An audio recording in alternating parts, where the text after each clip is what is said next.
Good morning mga kamanukis. Welcome to my new vlog. Jojo Nabias Gira Vlog. Paki-follow, like, share at comment lang po kayo sa topic ko ngayon mga kamanukis. Dahil ang itatopic ko ngayon mga kamanukis ay kaliskis na mahirap talaga madali sa unang laban. Mga kamanukis, about sa kaliskis kasi iba-iba tayong mga sabongero, no? Yung iba naniniwala sa kaliskis at saka yung iba hindi naman talaga. Pero kapag matagal ka ng sabongero mga kamanukis, no? Ay ikaw ay maniniwala ka talaga sa kaliskis. Mga kamanukis, tuturo ko lang sa inyo yung kaliskis talaga na mahirap talaga madali sa unang exam sa manok. Ito kamanukis ay ito pambihira lang to kamanukis. Ito ay tips ko lang po to sa inyo ha. Ito manok natin kamanukis, anak lang po to sa ating talisay tapos na sa Milsens Black ko. Kaya ganito yung ano. Pero ito lang kasi ang sample kong kamanukis kasi sa 15 years akong nagbe-breed ug nagmamanok ay first time ko nangyari ito sa aking manok na ano ay yung kaliskis nga nakita ko mga kamanukis to kamanukis so yan pagbihira nga ito stag pa lang ito.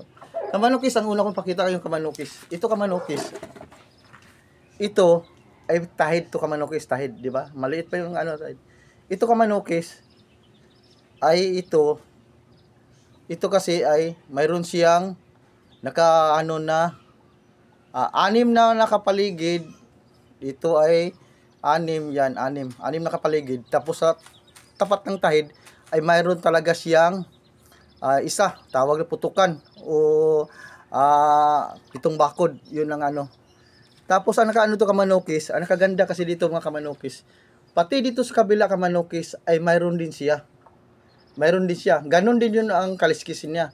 Kapag mayroon to kasi ganito kamanukis yung mga iba no, ito ay talagang tinatago na nila. Ito ganon din, nagkatapat sa tahid. Tapos yung isa anim na paligid, tapos ang isa yung putok. Ang nakaano dito kamanukis, ang nakaganda dito kamanukis ay mayroon pa siyang panundulan, ang tawag ng panundulan. Ito ang kombinasyon. May ano ka ang pitong bakod siya kamanukis. Ito kamanukis dito naman kamanukis. Yung panundulan niya, panundulan ito, panukis, ito. Mayroon siyang nakasingit dito na nakatago. Ito kamanukis, Binibilang ko dito, galing dito, 12. Nakita ako dito, pero may panundulan siya, kamanukis.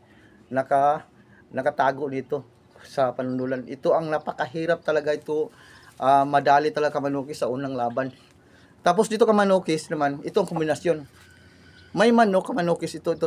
Itong kaliskis na to ay hanggang dito lagpas yung malaki kaliskis na dito sa may likod lagpas ang kaliskis ng ganito dinatan yan kaliskis na yan hanggang dito kabilaan din siya kamanukis mayroon kasing manok na kaliskis na hindi umabot sa tahid ang kaliskis wala na po kamanukis ito mga kamanukis no malaking tips ko na sa inyo kung mayroon kayong manok na ganito itago na po ninyo dahil ito ay bihira lang talaga ito nakaliskis sa isang manok. Ako matagal na po akong nang mamanok pero ngayon lang. Bali dalawa kasi yung kapatid dito kamanukis yung isa nandoon na ano sa kasama ko. Ganito rin yung ano niya. Kaya kamanukis ang kaliskis kasi ng kamanukis ay talagang maniniwala kas kaliskis. Malaki kasi yung ano parang maganda talaga yung maniniwala ka. Kung yung hindi naniniwala din, okay lang yun talaga kamanukis. Mga kamanukis no, malaking tips ko na sa inyo. Bye bye.